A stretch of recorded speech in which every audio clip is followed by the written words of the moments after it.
We know that you have a lot of questions about the coronavirus, how dangerous it is, for example. Yeah, so we've brought in an expert, a global health expert from the UW to answer our questions. Dr. Peter Rabinowitz, thank you so much for joining us. It's good to be here. Thank you. So first of all, we're now seeing more cases. We've just confirmed a second death in our area.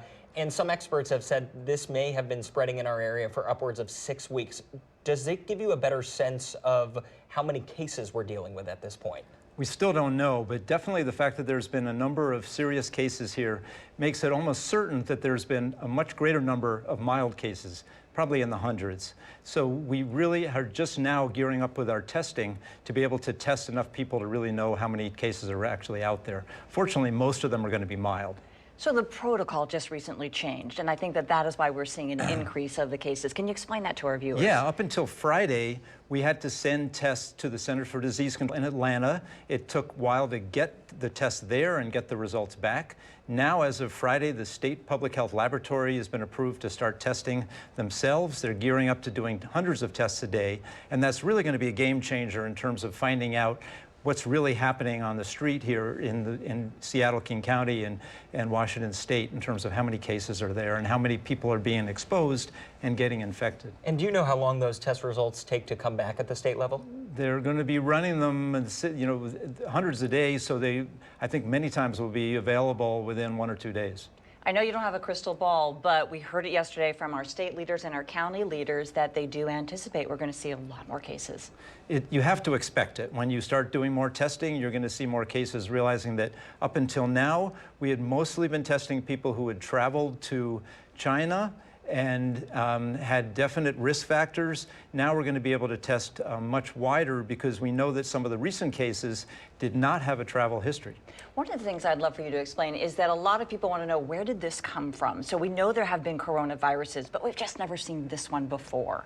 Yeah, and even though we're all in the middle of dealing with a response, dealing with cases in our community, and we have to think about where did this come from and how are we going to prevent the next pandemic disease threat.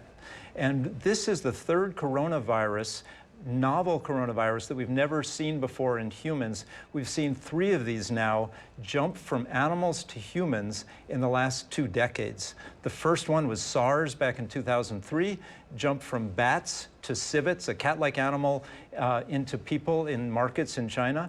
The second one was Middle Eastern Respiratory Syndrome, which jumped from bats to camels in Saudi Arabia and then to people. And now we've got this new virus, COVID-19, which has jumped, we think, again from bats to some other animal we don't know yet. We don't have the data, but then to people in the midst of the marketing and sale and consumption of animals that was going on in China. So we know that there's something about these viruses spilling over into human populations. These are called zoonotic diseases, and they're causing new outbreaks, and we have to go back and start preventing this kind of spillover. And how close are we to a point where people should start social distancing and avoiding large gatherings or keeping kids out of school? It's going to be a decision of public health. If you look at Europe, they're a little ahead of us. They've already instituted these kind of closings that you have on your show tonight. But it's very likely that if the cases keep increasing, we're going to see that very soon, possibly this week, if it increases. It's going to be a decision to be made by public health authorities or companies and other entities in consultation with public health. All right, Dr. Rabinowitz, we appreciate your time, your availability, and your expertise. Thank you for that. It's a pleasure.